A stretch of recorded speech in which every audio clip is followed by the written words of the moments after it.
There are 130 different Matatu routes in Nairobi, and they're owned by maybe 50 or 60 different operators that set routes. And they know their routes in their heads, but that information is not available to everyone.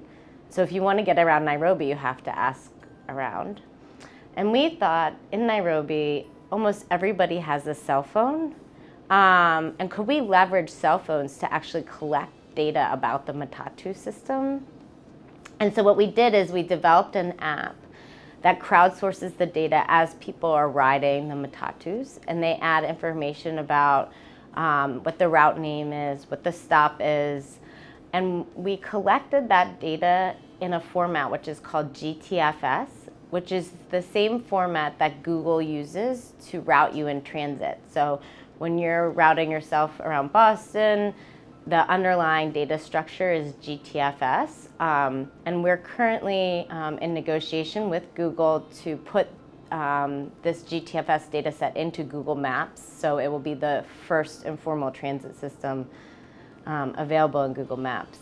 It's really leveraging something that's ubiquitous within Nairobi, cell phone data, and allowing the crowd to help us develop that data set that now allows anybody in Nairobi to navigate the city. So for the average citizen in Nairobi, they might know their own Matatu route, but they might not know how to connect to other places in the city. So they might know how to get from home to the city center. Once they get to the city center, they don't know which Matatu they can pick up in, so they have to ask around. So one of the things that having this data and map allows them to navigate the city more easily, right? So it's just as if you were to try to determine how to get from work to a friend's house and you've never been there before, you can use this data to do that. So it helps the average citizen. It helps the Matatu drivers and owners and operators. They are the main people planning the system currently. And it allowed them to visualize for the first time where there are potential new routes to be developed, where there's lots of overlaps in routes in terms of competition. I think it also provides a benefit. Some of the Matatu drivers put the map in their vehicles, and so kind of helps increase use of the Matatu system overall. It has helped NGOs and other outside organizations that are working on planning in Nairobi. And specifically, there's a number of World Bank plans currently being developed to look at bus rapid transit lines in Nairobi. So these would be a more formalized system where you would dedicate a certain lane for bus vehicles. Actually, we have this amazing resource that could be useful to anybody in Nairobi.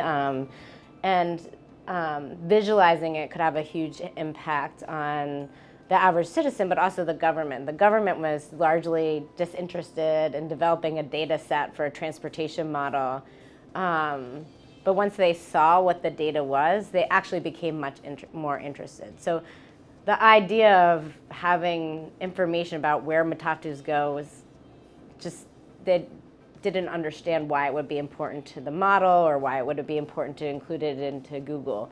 But when they could see it as a formalized map, they realized the power or impact that it could have in terms of allowing citizens to have better access to transportation, but also to show that they are in fact interested and concerned about the Matatu system in Nairobi. So it's interesting because we had engaged the city from the beginning, and they weren't interested until they actually saw the visualization.